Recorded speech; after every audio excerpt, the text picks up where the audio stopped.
Well, hey there, folks. Welcome to The Roundup. We are a Cowboy State Daily podcast focusing on interesting people in the Cowboy State. And I'm telling you, I have known our guest today since I first started doing radio, but I've known his family even longer than that. That's one of the things about living in Wyoming for any length of time. People you meet, your paths overlap, and Cody Beers and our paths have overlapped many times over the years, and I'm so tickled to have him on as a guest today. Cody has just celebrated 20 years with Wyoming Department of Transportation. He's the spokesperson for District 5 up here in Northwest Wyoming, but he has lived the Wyoming life, and I'm just thrilled to be able to bring his experience and his knowledge and his stories to the listeners of the Roundup. So Cody Beers, good day to you. I'm so glad to have your face on here. You and I used to talk in person a lot more than we do now, but Cody, good morning. How are you? Hey, good morning. It's always a beautiful day in Wyoming, and I'm glad to be here with you, Wendy. And yeah, you've got the golden voice of Wyoming, and I'm very proud of you and what you've been doing in your career. And I've brought my parents to your music show, and I want to do that again. And because my dad loves music. Um, he's getting to the point in his life where he'll probably just be dancing on stage with you guys. So Oh um, my. good stuff, and it'll be fun. And but life is what it is. It's what we make of it. And every day in Wyoming has been a joy, even though some days are a little bit stressful than others. So You have had those days, Cody, because you're the one that has to tell us when there's a rock slide in Wind River Canyon, and when the highway over the Bighorns is closed, and when there's construction going on the road to Yellowstone. These are the stories and the information that you have to impart to all of us, and you've been doing that now for 20 years. But let's go back to your Wyoming roots, Cody. You were born in Torrington, and that's a fun story in itself, but you've lived everywhere, including on South Pass. And not everybody can say that. Tell us a little bit about your growing up in Wyoming. well, my dad was drafted in the Vietnam era, and he was stationed in Hawaii. That's really where they put a lot of troops right before they sent people to Vietnam. And so my mom went over there. Mom and dad lived the bare bones life over there, and that's where I was conceived. And then uh, they didn't want me to be born there, so they shipped me home inside my mom, and I was born in Torrington. My mom was staying with my grandparents then, and then dad got discharged, thankfully, and was able to come home, and we moved to a ranch up in Lusk, worked for the Reed family, which has Fremont County roots.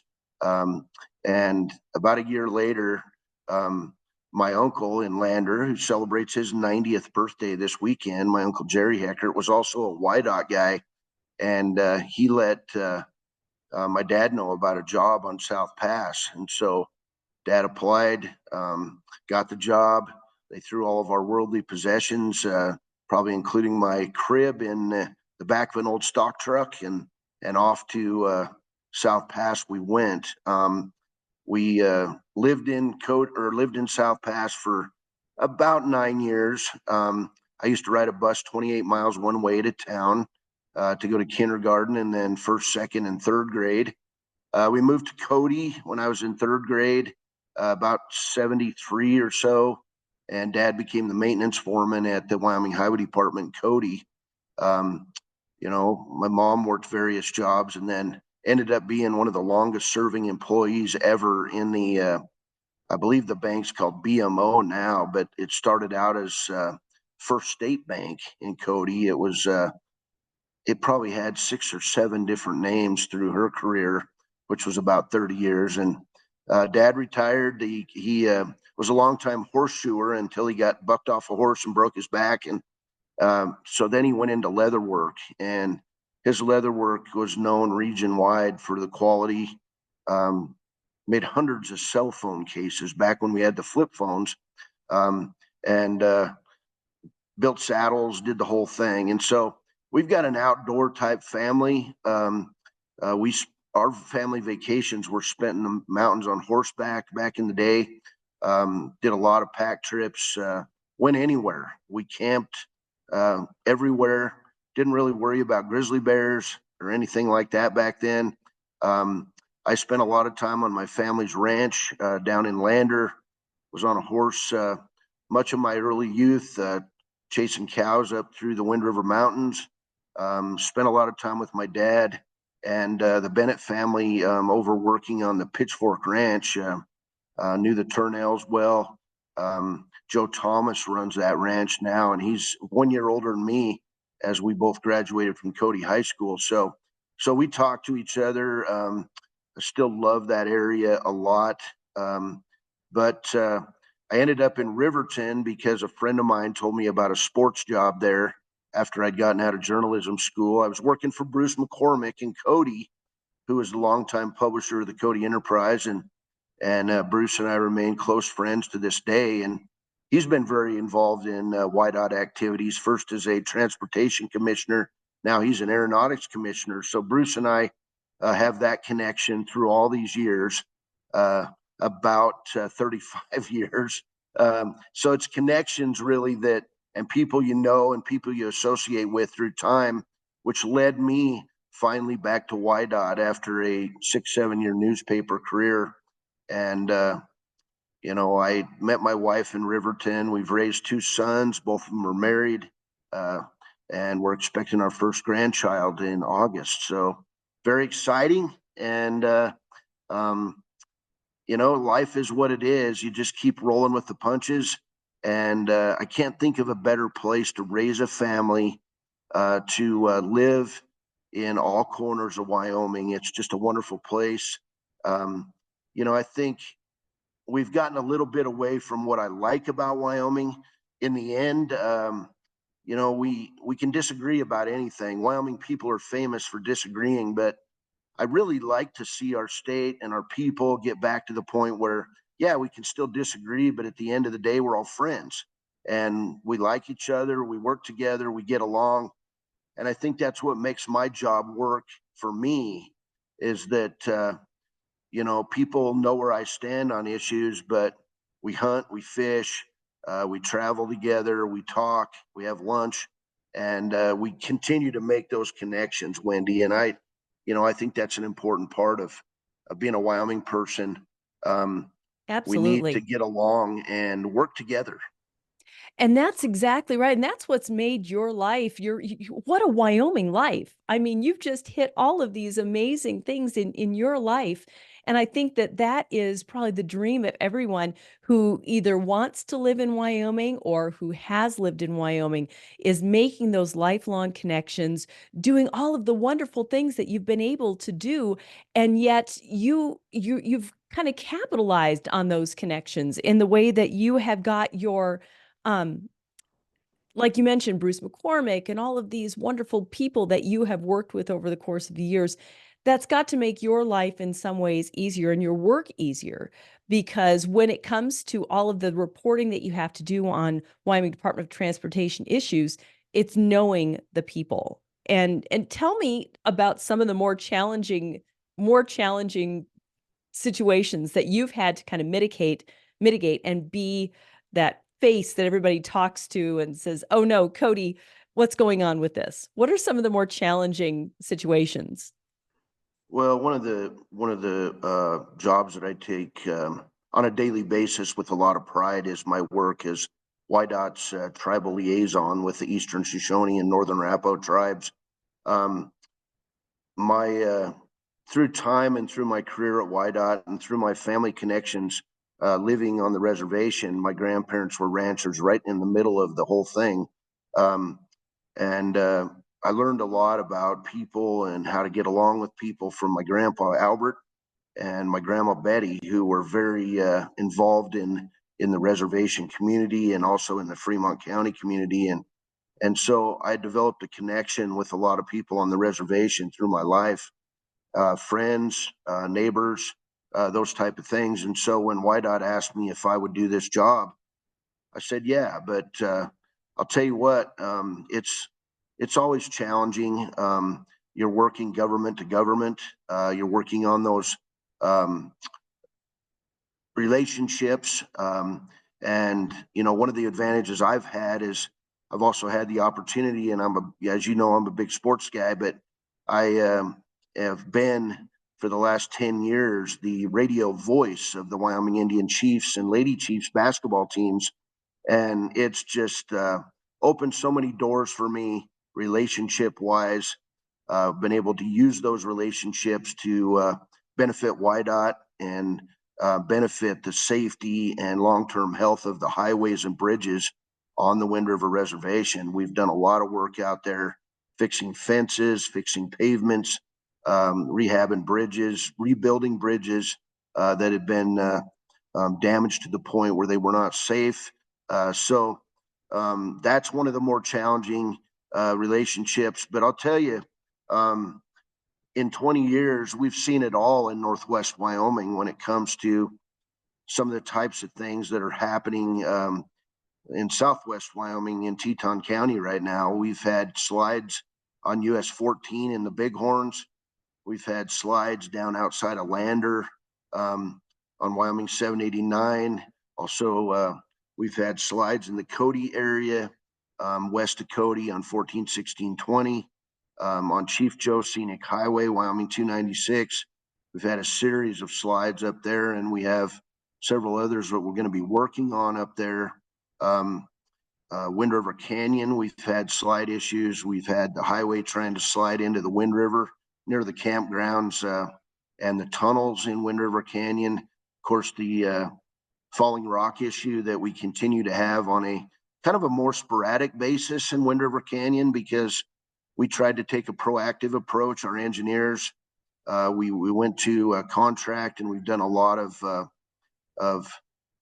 moving of rocks toward the road using mountain climbers, using modern technology. We've also done that up by Buffalo Bill Reservoir, west of Cody. So the idea is to get as many of those rocks moving toward the roadway in a controlled environment with flaggers, and then moving that stuff away in trucks. It takes a while for those hillsides to heal, but I think we're seeing the benefits of that this year in Wind River Canyon, also west of Cody, where we have fewer rocks falling. Now, I say all that with the caveat that anytime you're driving in a canyon, driving on a mountain pass, and we have plenty of mountain driving in the Bighorn Basin, there's only a couple ways you can get out of town, so to speak, without driving over a mountain. And so we always need to be cognizant when we're driving, looking for falling rocks, hazards, wildlife on the road. I always say buckle up and drive safe. And it's true. You need to take accountability for how you drive and be safe out there on the long Wyoming highways. It kind of makes Wyoming sound like a very dangerous place to be, because all of these slides are happening in all of these places throughout the state. Wyoming's unique in that way. There's not a whole lot of other states where you can say, well, you've got this hazard here and this hazard here and this hazard here. It's kind of like playing, dodge the hazards. But that's But something it's that you work with every day. yeah, I would say Wyoming is a very safe place, and um, wonderful place to raise a family and enjoy life. But it's also, as close to being wild as just about anywhere in the lower 48.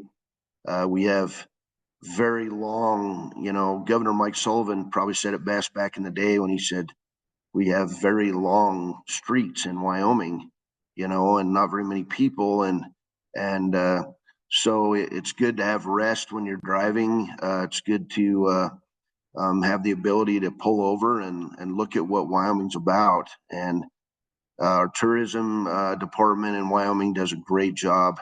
There's a lot of interpretation out there that you can take in when you're traveling Wyoming. There's also hazards, and when quote unquote disasters happen, WYDOT works very hard, and my coworker down in Rock Springs, Stephanie Harsha, has been all over this issue involving Teton County since it happened. And there's wonderful information out there. We've got a very involved news media in Wyoming, and you guys do a great job. I get most of my information right now from Cowboy State Daily about what's happening in Teton County, because you guys are covering the issue very well and thoroughly. Some of our people are like, can't they just leave it alone for a day? Um, but anyway, you guys do a good job, and our media is very engaged. People are very engaged in this issue because it's impacting people's lives, and whether you're visiting here or trying to earn a living, and so you've got to make long commutes. It's the same thing as I've got friends who commute from Riverton and Lander clear to Thermopolis every day. My Um, I've gosh. got I've got friends, including my son and his wife, who are getting OB care in Thermopolis, and they live in Riverton. And the baby will be born in August in Thermopolis. And so when it's time, and you've been through that as a mom, you want to You want to be in the get to the right place, hospital and safely. you don't want there to be a massive rock slide in the middle of the Wind Yeah, River Canyon when you're on your way there. Yeah. yeah, you don't want to be stuck at a flagging station as the baby is deciding that it wants to come. So, so there's a lot of that in Wyoming. We're very rural still. Um, there's a lot of things that happen out on our wide open roads. I mean, we're spending more time talking about national issues in Wyoming because these people are traveling through Wyoming, and they're showing up in interesting places because people are using their cell phones to guide their travels. Um, People are still turning down dirt roads, trying to get a shortcut. And you Right. guys wrote about that. Yes. Oh my gosh. And there's just no way to get people to understand, don't necessarily trust your GPS. Yeah, it's and just because the local says there's a shortcut over that mountain, that doesn't mean it's the safest place to go. We've had trucks stuck between Lysite and Ten Sleep when Wind River Canyon's been closed in the winter because all of a sudden their GPS directs them to go over the mountains and get stuck in the snow, get stuck in and it becomes an issue then for search and rescue, for Fremont County road crews, for WYDOT. We have put signage up everywhere. Don't believe your GPS, but people aren't looking at signs. They're looking at their phone when they're driving, and the phone is talking to them with that soothing, I'd say Wendy Right. Corr type voice. Um, but it's it's been an interesting life, and I get a lot of questions now. So when you're retiring, Beers, what's the deal? And I'm like, I still like coming to work. I love being around people.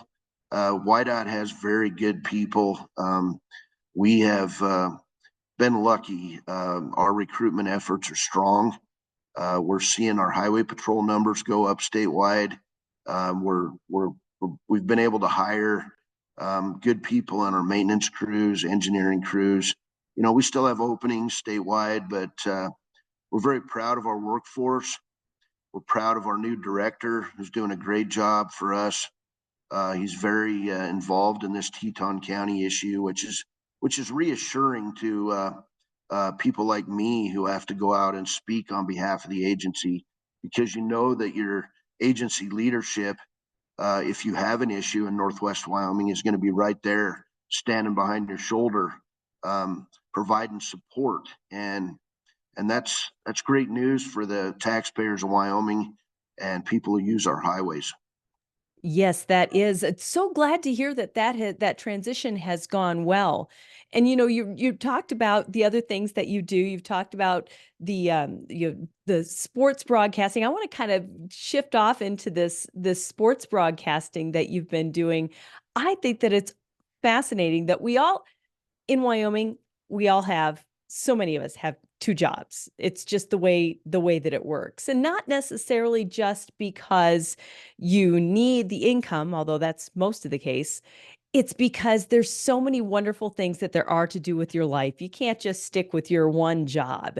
So you have broken off into sports broadcasting. You're doing broadcasting with your son now as well. Tell us about your passion for Wyoming sports and the young athletes that are growing up here in Wyoming. Well, it probably all started with the game of baseball and the game of football when my kids were starting to play. I mean, activities were very good for me when I was young. It kept me out of trouble for the most part. We had a rule in our house that you better be home before the street lights come on. And back in the days growing up in Cody in the early 70s, there weren't very many of those. So we would leave our house at, 8 in the morning, be gone all day on our bikes and be back by dark. And kids in today's world don't do that as much. My oldest son did some of that, and I supported that because they were kids being kids and they were, staying out of trouble. But so what we've seen over time is that kids get involved in activities in a more organized type of effort. Little League Baseball is big in Wyoming. Um, my sons wanted to play football, and so we got involved in junior football. I was there to throw out the footballs, throw out the baseballs, and try to impart my limited knowledge, even though I did play some baseball and enjoy the game a lot. And so coaching ended up following the boys clear up through Legion Baseball. Got involved in the Legion program. I was the state commissioner for 3 years. Um, that is a job now. That's a volunteer job that takes 60 hours a week in the summer. And my mentor is now the state commissioner in Casper. His name is Jack Sims, and a lot of people will know Jack because he was the guy that gave me a chance to play baseball when I was 13 in Cody, and a longtime employee in Cody, Marathon Oil, the whole deal. And now he's retired in Casper. But it's people like that who give you the passion that you want to keep contributing in. And so I started working some part-time stuff in Riverton at the radio station, and just kind of evolved to the point where one of my radio guys, his name's Ray Renemack, he now lives in Michigan, but he says, Beers, I need help at a basketball game tomorrow. Can you be there? And I'm like, sure. I didn't even look at the schedule. I just showed up to do color commentary, and it was Lander and Riverton. It's kind of like Cody and Powell, big rivals, And so we worked the first half, and Ray gets a phone call, and he says, "You're going to have to take the second half, man. I got to go back to the studio." I looked at him. I'm like, "Oh, this ought to be good." But I had grown up in Cody listening to a gentleman at KODI Radio, Rick Travis. And anybody my age or a little bit older will remember Rick. The guy he had golden tubes. I mean, he was an incredible broadcaster. He had hair down halfway down his back, but he was just awesome. The guy was great. Uh, Chance Bond, who was in Cody now, kind of looks like him. And of course, Chance is about 2 or 3 years younger than me, but Travis was awesome. And he created that love for radio in every young child. And so I have always listened to Wyoming Cowboy broadcasts, Riverton, Lander, Cody, Powell. I mean, what a privilege it is to listen to Scott Mangold on the radio. He's a living Hall of Famer. And so I had that training right there. And I'd taken some broadcasting classes in college. So it just became natural. And I think I've gotten better over time. I do Riverton football in the fall, which I love. And my son was a really good Wolverine. And so invited him aboard last year. He's my on-site producer and color guy, which has taken a lot of stress off me, running all this technology that we have now. We're doing every broadcast in video. Radio has evolved too. And it's just a lot of fun. And last March, it was kind of the icing on the cake. I was able to call my 9th state championship game, and Wyoming Indian boys won their 7th state championship under Coach Craig Ferris and 13th overall in their short history, which goes back to the mid 80s. So I love getting out and traveling the state. That's something you have to enjoy if you're a radio guy. Make trips clear to Southwest Wyoming one weekend, and the next weekend I'll be in Rocky Mountain High School in Cali, or in Lovell, or even in Powell. And the key to all of it, Wendy, has been an extremely understanding and supportive wife. My wife, Robin, we've been married 33 years. She supports this habit, and it's a habit. It's a joy. It's a love. It keeps me going. It makes the winter shorter, and it keeps me connected to young people and kids that are living a tough life. That's what I would say. Basketball is often some of the best things that happen in their lives on the reservation, and so it's my joy and privilege and honor to be able to announce these games and try to get these young people some exposure to the outside world. But I just love it, and it's a good time. Um, the fans are extremely supportive. Once in a while, I get a finger pointed at my face, but that kind of goes with my daily job too. You are that interface. I mean, that's just your job. That's who you have become. Is you're the person that people go to talk to. You're the person that people get information from, whether it's for the sports games that you call, whether it's for questions about what's happening with road construction. I texted you yesterday, what's going on between Cody and Powell here? Those are things that you just get used to, but that people rely on you for. And one of the things that I know that I treasure about you, and that everybody up here in Northwest Wyoming treasures, is the fact that you are so reliable. You're just that guy that we can always count on to have that information. So we hope you don't retire too soon. Just saying, because you're a wealth of information. I love how you're talking about all these people that you have crossed paths with who have influenced your life over the course of your career, both in WYDOT and in the broadcasting field. Who are some of the people, Cody, that you see that are up and coming in the state, that are just people to watch, that are people that we should that are the future leaders, that are the ones that we're going to be going to, whether it's for WYDOT, whether it's for broadcasting, for sports? Who are the people we need to keep an eye on? Well, I would tell people always keep an eye on Wendy Corr.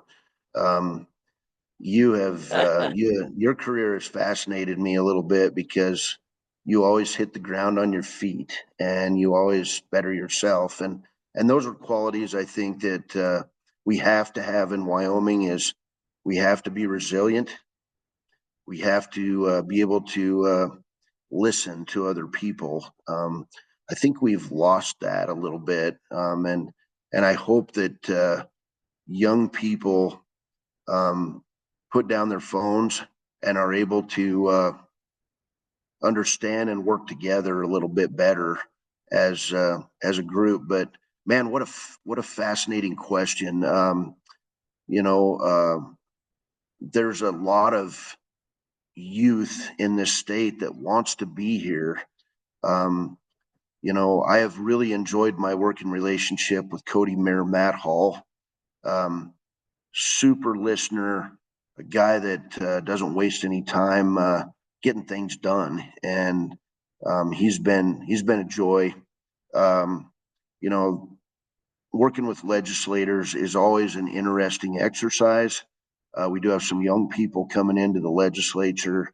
Um, I work with a lot of people who identify themselves as members of the Freedom Caucus, and I haven't noticed the divisiveness with the people I work with that we seem to read about quite a bit. Um, these are people that seem to want to do the right thing. Um, Now, I don't really follow where they end up with voting in Cheyenne and all that, but I like what they do for the citizens of the state. Legislators are elected to do the best job they can out there. God, I'm still trying to think. You know, I really like some of the new news talent who's working. There's a young man that was in Cody, now he's in Powell at the Tribune. Zach Taylor is doing a Yeah. nice job as the editor of the Pal Tribune. Um, Talked about a good friend of mine, Joe Thomas, who's become a statewide leader in the agricultural circles in Meeteetse. We used to tease Joe when he was little. He always wore a big cowboy hat, and he still does. But he does a great job in that industry. Um, Man, I spend a lot of time working with people who, frankly, are older than me, and people who are very interested in just life. I often feel like the only people I talk to are the people who are mad. But I take joy in the fact that when we come out of those conversations, we're still friends, and I always freely give my phone number. Please give me a call. Let's talk. Let's listen. Let's understand each other. Um, Man, I that was just a great question. I don't want to single anybody out and forget somebody. Some of the people I work with are some of the best. Our state public affairs officer, Doug McGee, is in Cheyenne, is seriously one of the most supportive humans I've ever known. Uh, my former supervisor, who's now at the state construction department, best person I've ever worked for, Shelby Carlson. She's still working with another gentleman who used to be our chief engineer at WYDOT, Del McComey, who has Lander roots. He is now back as director of the state construction department. Absolutely fabulous people.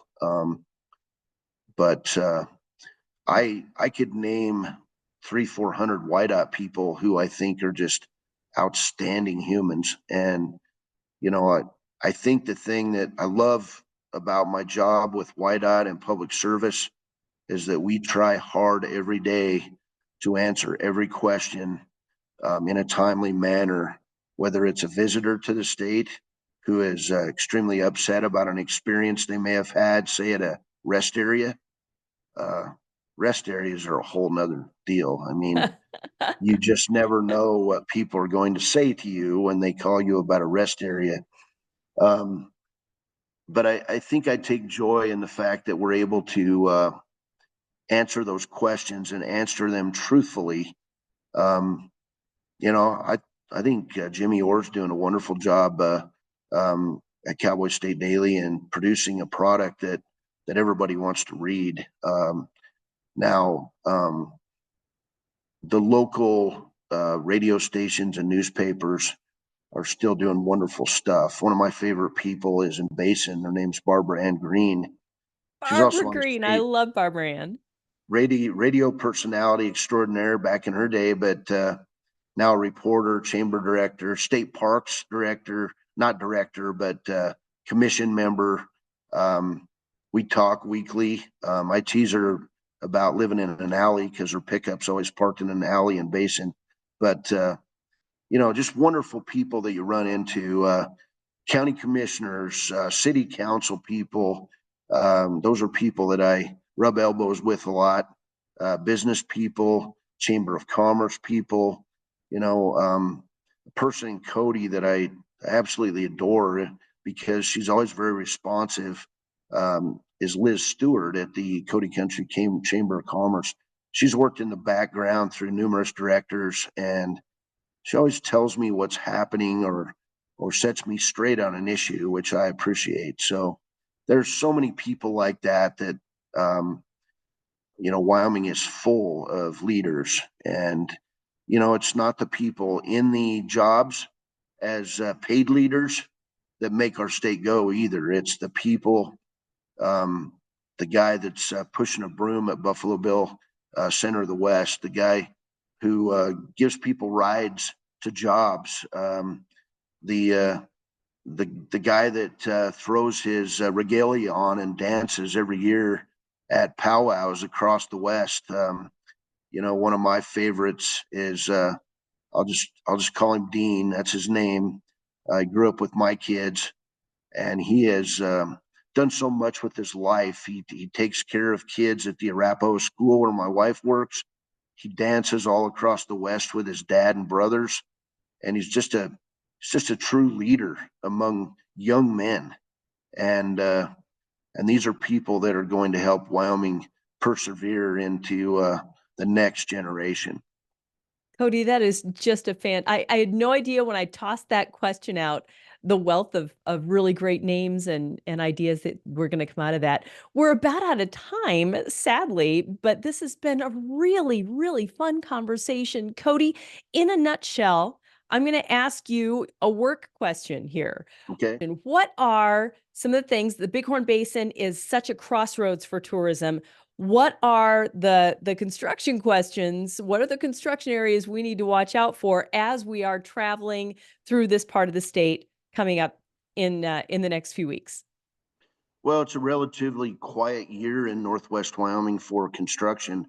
We've got some pavement work that we're rehabbing, trying to improve through our pavement preservation program.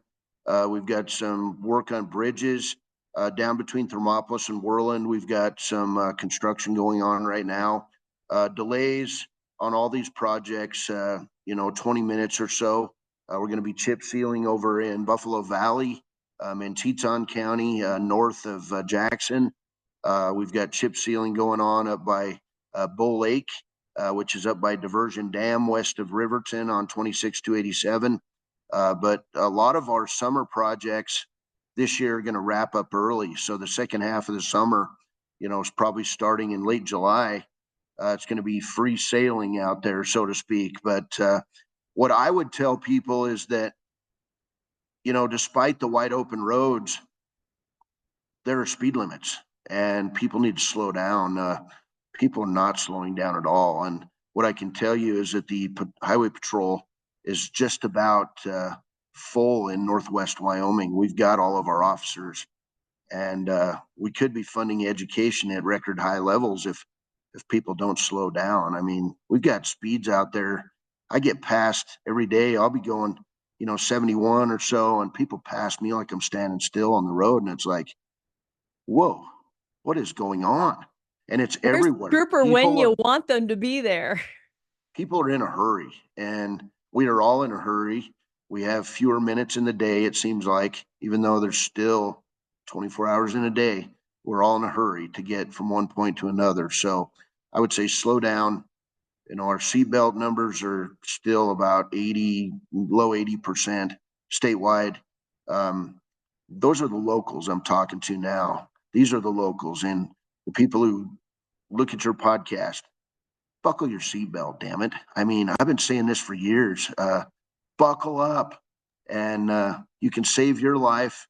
And it's amazing to me how many people spend all this time on car seats with their kids. They put them in the back seat, they buckle them up safely, which is wonderful. And then they climb in the front seat and don't buckle up. It's Even though all crazy. of our cars now are yelling at us to, ding, Yeah. ding, ding, ding, ding. Yeah. Yeah. And so what do? They buckle the seatbelt behind their back, and so that dinging doesn't happen. So, it's really important for your family, for you, and for the other drivers on the road to buckle your seatbelt because staying in that safe space, buckled up safely, could allow you to defensive drive your way out of a crash, but not if you're being thrown around in the front seat. So I'm off my soapbox now. The one thing I would like to throw in here at the end is I've lived a wonderful life, and I continue to do that. I love life living in Wyoming. I love my family. I love my friends. And if I don't know you, please give me a call anytime and let's talk. If you have a question, I'm available. And I think we need to be available as public servants. You can call me 7 days a week. I always answer the cell phone. Ask my wife. She gets kind of tired of that, especially when we're on vacation and I'm talking asphalt in Wyoming. Well, I can attest to the fact that I can reach out to you anytime, Cody, and ask you a question. And I'm grateful for that, as are all of us who rely on you for this really important information. Transportation is it's just one of the necessities in Wyoming. And we're glad that you're there at the Wyoming Department of Transportation. We're glad that you've been a spokesperson for us, that you've been a spokesperson for these wonderful sports teams that you have found yourself associated with. Cody, what an interesting Wyoming life you've had, and we're so glad that you've shared it with us today. Thank you, Wendy. Keep singing. You really are our Wyoming meadowlark. Oh, that's so cool. Thank you, Cody. Well, I I really appreciate everything you do, so thank you very much. You bet. Absolutely. And thank you. And thank you, folks, for tuning in today to the Roundup. What a fun conversation we've had with Cody Beers with the Wyoming Department of Transportation. And we have so many more wonderful guests coming up in the future. So please tune in. If you've missed any, I think we're on like episode 28 now. So if you want to go back and listen to any of the other conversations that we've had, you can follow our YouTube channel. You can follow us on anywhere you get your podcasts. Just join in the fun and join in the conversation. Thanks for tuning in. Thanks, Cody. Folks, have a wonderful week.